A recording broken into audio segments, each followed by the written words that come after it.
Los dos están acostados. Él relata con voz grave y monótona la historia que ya le contó 1000 veces.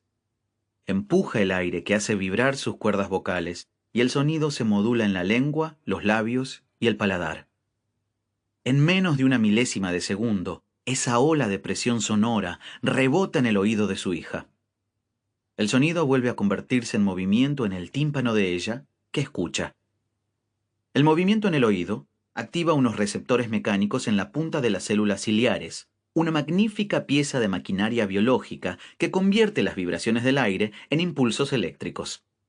A cada vaivén de estas células se abren unos canales microscópicos en sus membranas por donde se cuelan iones que generan una corriente que se propaga a lo largo y ancho de la corteza auditiva, y esta actividad neuronal reconstruye las palabras que ella, como siempre, repite en voz baja.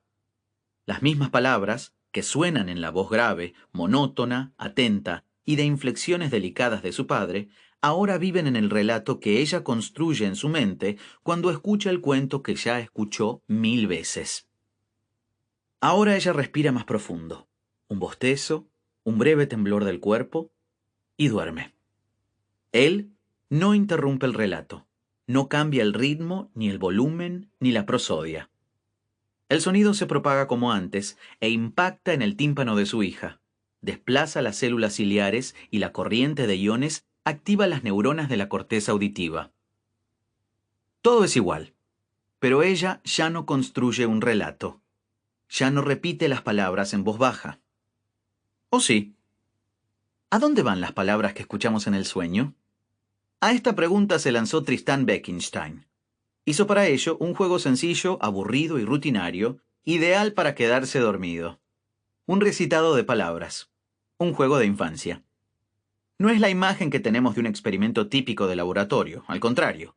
Sucede en una cama donde alguien escucha una voz repetitiva y somnífera. Elefante, silla, mesa, ardilla, avestruz. Cada vez que se escucha el nombre de un animal, esa persona debe mover su mano derecha. Si es un mueble, la izquierda. Es fácil e hipnótico. Al rato las respuestas se vuelven intermitentes. A veces son extremadamente lentas y finalmente desaparecen.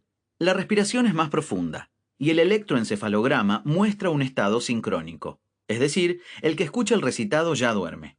Las palabras siguen como si el relato tuviese inercia, como en el cuento del padre que presume que su hija escucha desde el sueño.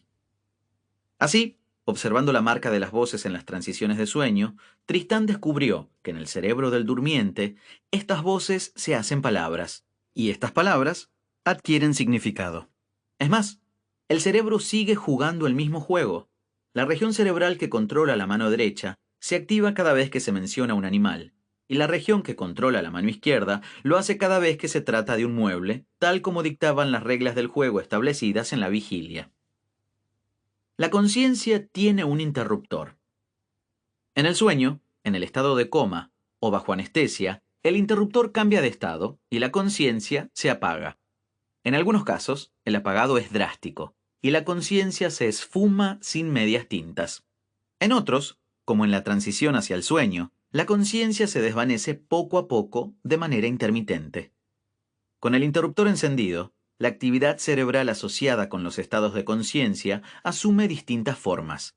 Vimos, por ejemplo, que la conciencia de los más chicos opera en otra temporalidad y que la de los esquizofrénicos no tiene la capacidad de identificar las voces propias, generando una distorsión del relato.